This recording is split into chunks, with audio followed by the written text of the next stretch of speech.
नमस्कार। रीवा में छेड़छाड़ का विरोध करने पर एक युवती को जिंदा जला दिया गया।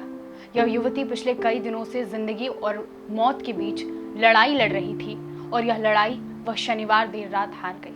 शनिवार देर रात युवती की मौत हो गई। आज हमारे समाज में कई ऐसे मुद्दे हैं जिन पर चर्चा होती है, जिन पर सवाल उठाए जाते हैं, अफसोस जताया जाता है, सरकार को घेरा जाता है। लेकिन महिला सुरक्षा, महिला अपराध एक अहम सवाल है, क्योंकि महिला अपराध में किसी भी प्रकार की कोई कमी नहीं आई है। महिला अपराध के हर स्वरूप में इजाफा हुआ है। आज महिलाओं की स्थिति जस की तस हमारे समाज में बनी हुई है। देश की परिस्थितियों की बात करें तो कई बदलाव हुए, कई लोग प्रभावित भी हुए हैं, लेकिन जो नहीं बदला वो महिला अपराध है। आज हमारे समाज में महिलाएं और बेटियां अपने अस्तित्व को बचाने के लिए समाज से और उन हैवानों से एक खामोश जंग लड़ रही हैं। बात बड़े बड़े महानगरों की ना की जाए तो छोटे जिलों में भी, छोटे गांव में भी, कस्बों में भी महिलाओं की स्थिति जस की तस बनी हुई है। महिला अपराध छोटी जगहों पर भी दिन रात बढ़ते जा रहे हैं, चरम पर है। रीवा जिले में भी एक ऐसी ही घटना हुई और यह घटना हुई 4 जुलाई को। मनगवा थाना क्षेत्र के गंगेऊ चौकी अंतर्गत रहने वाले आनंद पटेल नामक आरोपी ने एक युवती को देर शाम उस समय पकड़ लिया जब वह घर के बाहर निकली थी। आरोपी ने उसके साथ अश्लीलता की कोशिश की तो युवती ने विरोध किया। पहले से ही क्रूर इरादे के साथ आए आरोपी ने युवती पर केरोसिन डालकर आग लगा दी थी। उसके चीखने चिल्लाने पर मुंह दबा लिया था। इससे आरोपी भी झुलस गया। आग में झुलसी युवती को अस्पताल में भर्ती किया गया, लेकिन शनिवार रात युवती जिंदगी की जंग हार गई। 1 सप्ताह तक रिश्ते घावों से जीवन के लिए संघर्ष करती बेटी को जिंदगी हारते देख परिवार सदमे में डूब गया।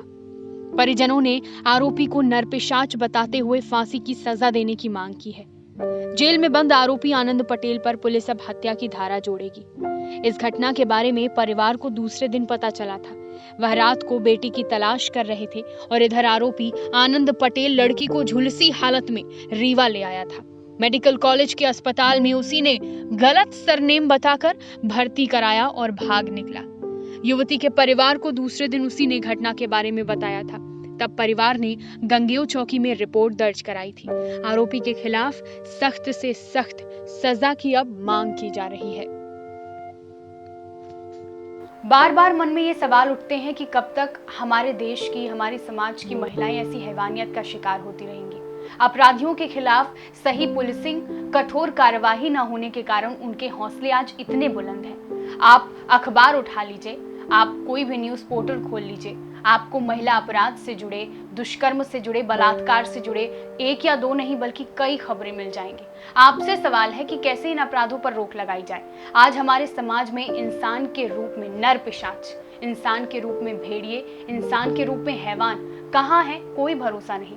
हमारे घर की बेटियों, हमारे समाज की महिलाओं की आबरू पर नजर डाले हुए कौन सा व्यक्ति कब उन पर टूट पड़े, भरोसा नहीं है। कैसे इन पर रोक लगाई जाए?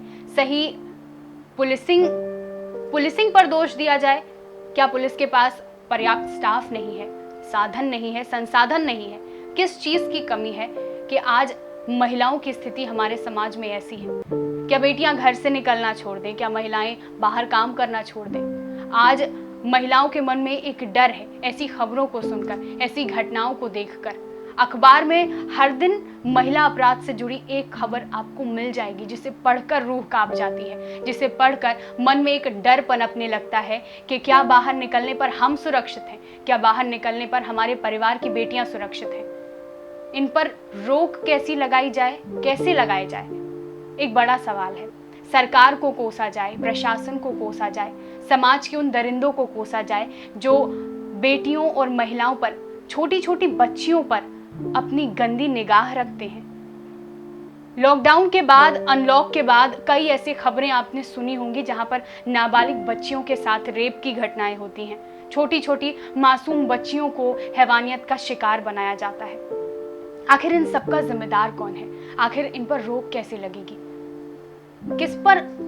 किसको जिम्मेदार माना जाए? जरूरत है कठोर पुलिसिंग की, जरूरत है कठोर कार्यवाही की, ताकि ऐसी किसी भी घटना को अंजाम देने से पहले ये आरोपी 100 बार सोचे। उनकी रूह कांप जाए। जिस तरह से इन घटनाओं को सुनकर हमारी और आपकी रूह कांपती है, हमारा दिल पसीज जाता है। छोटी छोटी बच्चियों के साथ ऐसी घटनाएं जब सुनते हैं तो मन में सवाल उठते हैं कि आखिर क्यों महिलाओं को ऐसी हैवानियत का शिकार बनाया जाता है, क्यों बच्चियों को अपनी दरिंदगी का शिकार बनाया जाता है। कठोर पुलिसिंग, कठोर कार्यवाही इन अपराधियों के मन में डर पैदा कर सकती है। जरूरत है कठोर कार्यवाही करने की, जरूरत है कड़ाई की। तब हमारे समाज की, हमारे प्रदेश की, हमारे जिले की बेटियां मन में बिना किसी डर, बिना किसी झिझक के बाहर निकल सकती हैं। ये घटना थी रीवा जिले की।